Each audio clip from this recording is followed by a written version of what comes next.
নমস্কাৰ বন্ধু বান্ধৱীসকল, স্বাগতম জনাইছোঁ আমাৰ অন্য এটি ভিডিঅ'লৈ। এয়া প্ৰিয়ানুজ আৰু এয়া বৰ্ণালী। তো আৰম্ভ কৰোঁ আজি আমাৰ ভিডিঅ'টো।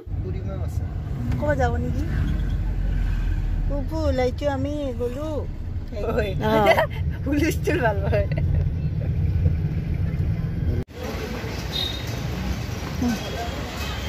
বাবু আহি আছে আৱাজ।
দীঘলীয়া নহ'ল ভিডিঅ'টো, কিন্তু চাই কেনেকুৱা পালে কমেণ্ট কৰিব। বাকী চুলি কাটি মোৰ খুবেই ভাল লাগিছে আৰু দেখিছে নহয় ৰিজাল্ট এইটো এনেকুৱা হৈছে ধোৱাৰ পিছত।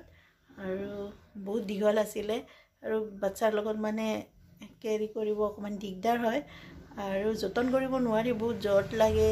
তাৰপিছত সৰা ষ্টাৰ্ট হৈছে বহুত, এইখিনি মানে কণ্ট্ৰল কৰিব পৰা নাছিলোঁ, সেইকাৰণে মই চুলিখিনি কাটি দিলোঁ। কিন্তু মোৰ খুব দুখ লাগিছে চুলি কাটি, মানে ক'ব গ'লে মোৰ একদম ভাল লগা নাই চুলি কাটি। ইমানবোৰ চুলি দীঘল কৰাটোহে জানে কেনেকৈ কিমান মেইনটেইন কৰিব লাগে আৰু কেনেকুৱা লাগে ফিলিং কেনেকুৱা। তো মোৰ চুলি এতিয়া বৰ্তমান এনেকুৱা হৈছে, পিছত কেতিয়াবা ভালকৈ দেখাম। তো আশা কৰোঁ ভিডিঅ'টো চাই ভাল লাগিল আপোনালোকৰ। তো ভাল লাগিলে লাইক কমেণ্ট শ্বেয়াৰ আৰু ছাবস্ক্ৰাইব কৰিব চেনেলটো। যদি চাইছে নহয় ছাবস্ক্ৰাইব কৰি দিব, এইটো ফ্ৰী হয়, প্লিজ ছাবস্ক্ৰাইব কৰিব।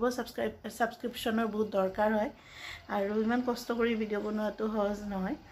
চ' ছাবস্ক্ৰাইব কৰিব আৰু thank you so' much for ৱাচিং। বাই বাই দিয়া গ'লোঁ।